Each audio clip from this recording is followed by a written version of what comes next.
Tous les spectacles de l'Opéra Bastille annulés jusqu'au 13 mai.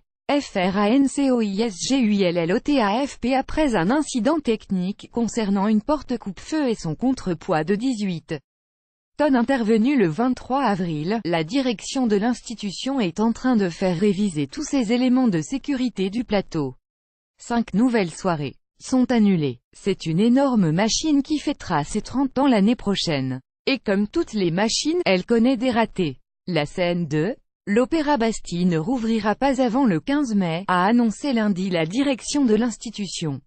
En cause, la rupture de câble actionnant une porte coupe-feu survenue le 23 avril qui a conduit à examiner l'ensemble des systèmes de sécurité. Lire aussi, Roméo et Juliette annulés à l'Opéra Bastille après un incident technique. À la demande de la direction de l'Opéra de Paris, l'examen de tous les câbles commandant les portes coupe-feu du plateau de l'Opéra Bastille s'est poursuivi jusqu'à aujourd'hui et les réparations seront terminées la semaine prochaine, explique l'institution dans un communiqué publié lundi.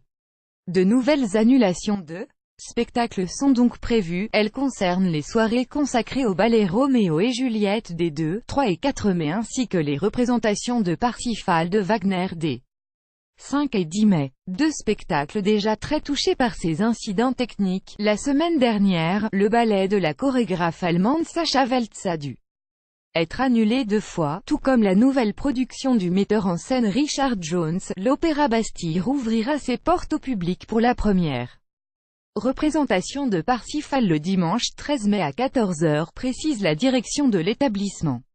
Les représentations prévues au Palais Garnier et l'amphithéâtre de l'Opéra Bastille seront normalement assurées. L'Opéra de Paris a mis en place pour les spectateurs lésés un système d'échange des billets pour des représentations à venir ou de remboursement. Renseignements au 01 73 60 23 23. L'accident intervient quelques mois avant que l'institution fête ses 350 ans et, conjointement, les 30 ans de la Salle Bastille, inaugurée en 1989 à l'occasion des commémorations du bicentenaire de la Révolution française. Il y a 10 ans, des travaux avaient été lancés pour reprendre la façade du bâtiment couverte de panneaux de pierre calcaire, qui connaissait une malfaçon.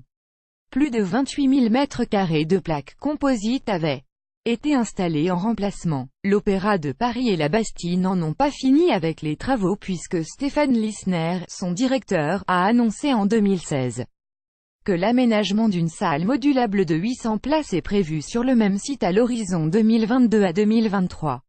Le projet initial des années 1980 comprenait bien cet espace qui n'a jamais été réalisé, bien que le gros œuvre ait été achevé.